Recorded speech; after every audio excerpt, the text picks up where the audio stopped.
आशा करता हूँ आप सब बहुत अच्छे होंगे। मेरा नाम है सिद्धांत अग्निहोत्री। स्टडी आईक्यू पे आपका बहुत बहुत स्वागत है। तो स्कूल खुल रहे हैं और हम देखते हैं कि गाइडलाइंस क्या है स्टूडेंट्स के लिए। यूपीएससी के स्मार्ट कोर्सेज आते हैं। स्टडी आईक्यू का ऐप डाउनलोड करके आप इन कोर्सेज को अवेल कर सकते हैं। इंस्टा पे मैं आ गया हूँ। रात 8 बजे से 10 बजे तक मैं सारी क्वेरीज आंसर करता हूँ। हो सकता है एक दिन थोड़ा लेट हो जाए बट मैं कर देता हूँ। और अब तो स्टार्ट कर दी है मैंने क्वेरीज आंसर करना।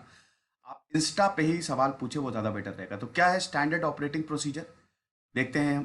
तो यार स्कूल जो है, सरकार ने ये परमिट कर दिया है कि अब स्कूल फेजेस में 15 अक्टूबर के बाद खुलेंगे। स्कूल मार्च से ही बंद थे क्योंकि कोविड 19 फैला था। भीड़ इकट्ठा कर नहीं सकते वरना फैल जाएगा।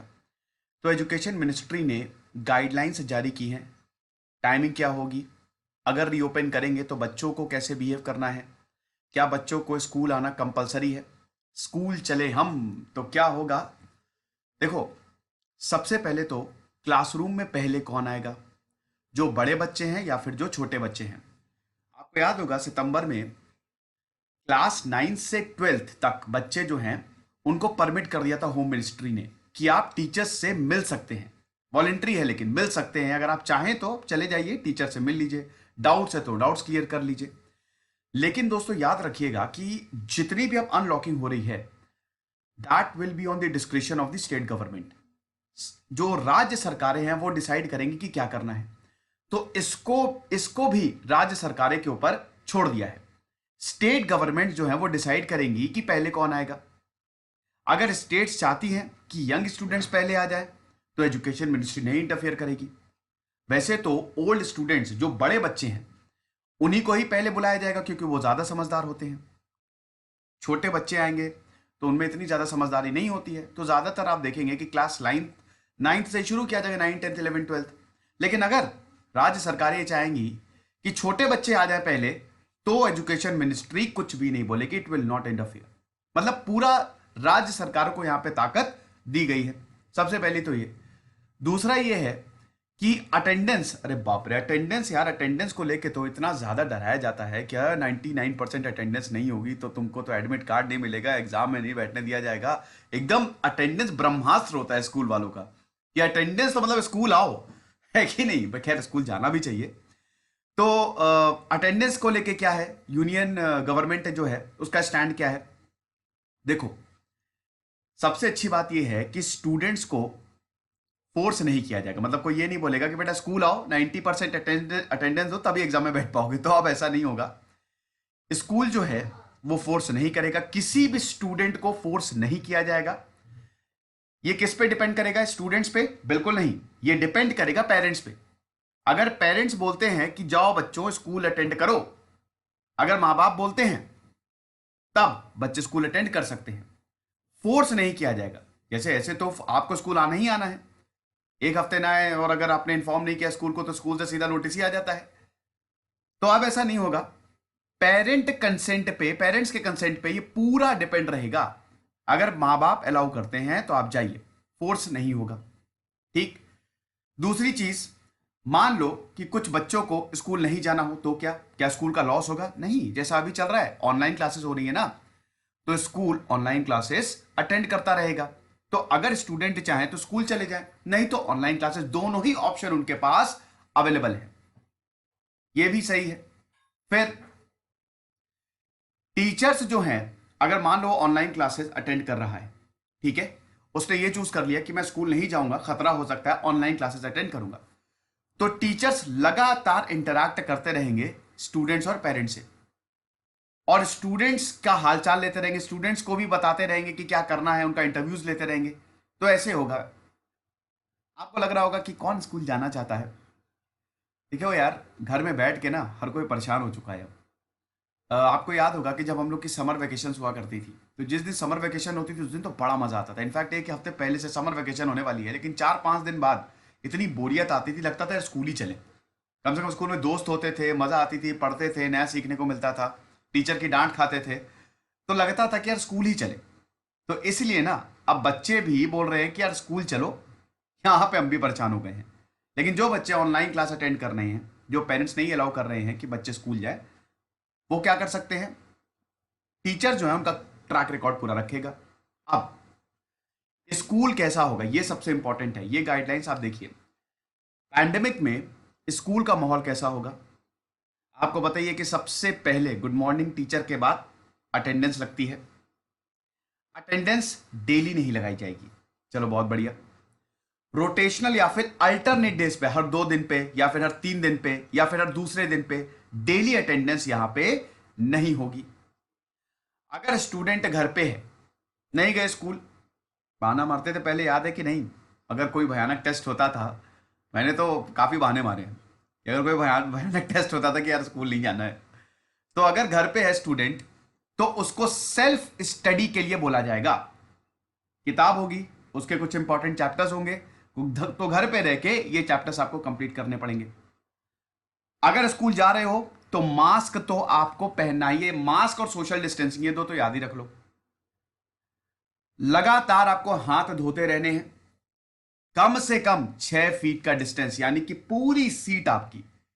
कई बार लगता था ना हम लोगों को कि यार आराम से बैठे, आमतौर पे एक सीट पे, बड़ी होती है तो 3, वैसे 3 बहुत कम जगह होता है, ज्यादातर एक सीट पे 2 बच्चे बैठते हैं। कभी कभी लगता था कि यार पूरी सीट का हमारी हो, तो इस बार आपकी होगी। एक सीट पे आप ही बैठेंगे और 6 फीट का डिस्टेंस जो है वो स्टूडेंट्स के बीच में होगा क्लासरूम्स में। अब ये बड़ी दिक्कत होती थी। कोई बहुत बढ़िया टिफिन लाता था तो ऐसे भीड़ उमड़ पड़ती थी कि हम भी खाएंगे, हम भी खाएंगे। टिफिन लोग शेयर करते थे, बच्चे शेयर करते थे, यही मजा होता था कि यार कोई एक दूसरे का टिफिन खाता था, जो नहीं भी देना चाहता था उसका भी छीन के ले जाते थे। तो अब ऐसा नहीं होगा। नोटबुक नोटबुक भी बड़ी शेयर की जाती थी। इनफैक्ट है, ठीक है ये सब, मतलब अभी तो कोविड-19 में नहीं हो रहा है सब, लेकिन सब होता था। तो ये सब प्रोहिबिटेड है, क्योंकि मैंने आपको बताया था ना कि सरफेस पे कोरोना वायरस जो है वो जिंदा रहता है। अगर टेम्परेचर, जैसे जैसे टेम्परेचर घटता जाता है, सरफेस पे उसकी लाइफ ज्यादा बढ़ती जाती है, 1 महीने तक जिंदा रह सकता है।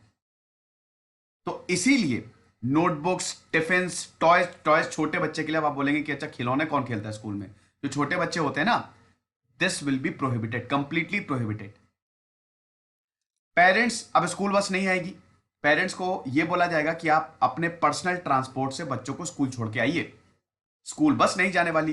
दोस्तों ये सब इसीलिए किया जा रहा है क्योंकि स्कूल में कोरोना फैल सकता है, कोविड-19 फैल सकता है। एक को हुआ तो बहुत लोगों को फैला देगा, इसलिए भीड़ हर तरीके से कंट्रोल की जा रही है यहां पे। अब स्कूल और स्कूल के स्टाफ के लिए क्या गाइडलाइंस है। अगर मान लो कि स्कूल में सारे बच्चे आ गए, उन्होंने बोला कि नहीं हमको घर में पढ़ना ही नहीं है, हमको तो स्कूल में ही पढ़ना है, तो भीड़ आ जाएगी। और अभी मैंने बताया कि बच्चों को 6 फीट पे आपको बैठाना है, 6 फीट का डिस्टेंस जरूरी है। अब 6 फीट का डिस्टेंस जरूरी है तो इसका मतलब आपको क्लास की ऑक्यूपेंसी कम करनी पड़ेगी। अब अगर इतने सारे लोग आ गए तो क्लास की ऑक्यूपेंसी का क्या? तो इसमें स्कूल्स 2 शिफ्ट में भी चला सकते हैं, यानी कि दिन में 2 बार स्कूल लग सकता है। अब 2 बार स्कूल कैसे लगेगा? वैसे ही सुबह से 2 बजे तक। आप सुबह ज्यादातर जो स्कूल है वो 8 बजे लगते हैं, 8 बजे नहीं, ज्यादा 7 बजे लगते हैं, 7 से 2 बजे तक, 2-2:30 बजे तक तो होता ही है स्कूल।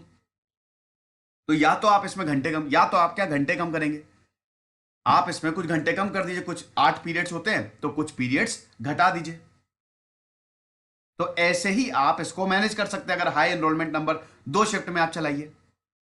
अगर मौसम बहुत सुहाना है, क्लोज डोर में तो कोरोना वायरस और ज्यादा फैल सकता है, स्पेशली हालांकि क्लासरूम्स में तो एसी चलता नहीं है, लेकिन आजकल बड़े बड़े स्कूलों में क्लासरूम्स में भी एसी लगाया है। तो क्लासेस आउटडोर्स भी करिए। अगर मौसम बहुत सुहाना है, ग्राउंड में बैठा के बच्चों को पढ़ाइए। बहुत मजा आती थी जब हम ग्राउंड में जाते थे, सबसे अच्छा वही लगता था कि यार बस किसी तरीके से ग्राउंड में चले जाए। 1 से 5th तक, 1st से 5th स्टैंडर्ड के बच्चों के जो बैच है उनको डिस्करेज, मतलब आजकल तो मैं देखता हूं कि 6-7 छोड़िए, पहली दूसरी के जो बच्चे हैं वो तो इतना ज्यादा स्कूल बैग, मतलब जितना बच्चे का वेट नहीं होता उससे भारी उसका स्कूल बैग होता है। तो अब इसको डिस्करेज किया जाएगा, मत लाइए आप स्कूल बैग। जो भी नेसेसरी लर्निंग मटेरियल होगा, बैग नहीं लाएंगे, कॉपीज होती है ना सारी, तो फिर कैसे होगा? तो जितना भी नेसेसरी लर्निंग मटेरियल होगा that will be kept in the classroom. वो टीचर्स जो ज्यादा उम्र के हैं, वो टीचर्स, स्टाफ या फिर जो कंटेनमेंट जोन में रह रहे हैं, स्ट्रिक्टली नॉट अलाउड, बिल्कुल भी उनको आने की जरूरत नहीं। असेसमेंट का क्या, टेस्ट का क्या? देखो, गाइडलाइंस के हिसाब से 3 हफ्ते तक तो आप बिल्कुल भी असेसमेंट नहीं कंडक्ट करवाएंगे। बढ़िया है, यूनिट टेस्ट से छुट्टी मिल गई तुमको। 3 हफ्ते तक कुछ भी नहीं होगा। पेन एंड पेपर फॉर्मेट को डिस्करेज किया जाएगा। तो ग्रेड्स जो है वो डिपेंड करेंगे कि आपका इमोशनल वेलबींग, मतलब स्टूडेंट्स का इमोशनल वेलबींग कैसा है। असेसमेंट होगा in the form of role plays, choreography, class quiz, puzzles, games, जिसकी हमको चाह थी कि कभी ऐसा भी टेस्ट हो जिसमें हमको एक्टिंग करवाई जाए, जिसमें क्विज हो, पजल्स सॉल्व करवाया जाए, गेम्स करवाए जाए। लो, हो गया। कोविड-19 में ये भी दे दिया आपको। तो पेन पेपर पे आपको बैठ के टेस्ट नहीं निकला है, लिखना है। क्लास क्विज में पार्ट लीजिए, पजल्स में पार्ट लीजिए, प्रेजेंटेशंस, जर्नल्स, ये सब, पोर्टफोलियोज, इन सबको प्रायोरिटी दी जाएगी असेसमेंट के लिए। लेकिन 3 हफ्ते तक कोई असेसमेंट नहीं होगा। तो ये लेक्चर था। स्कूल खुल रहे हैं। जो अभिभावक हैं, मैं उनसे बोलना चाहूंगा कि सावधान रहें और फैसला करें कि बच्चों को स्कूल भेजना है कि नहीं भेजना है। हालांकि अब हम लौकी की तरफ बढ़ ही रहे हैं। आपने देखा कि अभी बहुत सारे स्कूल टीचर्स ने भी हड़ताल की। काफ़ी स्कूल्स के जो टीचर्स थे वो कह रहे थे हमको सैलरी नहीं मिल रही। अब स्कूल का कहना था कि हमारे पास बच्चे ही नहीं आ रहे, फीस नहीं आ रहा है, तो सैलरी कहाँ से दे। तो अब धीमे धीमे हम खोल रहे हैं। खुश रहिए, पढ़ते रहिए। इधर से सिद्धांत अग्निहोत्री, साइनिंग ऑफ।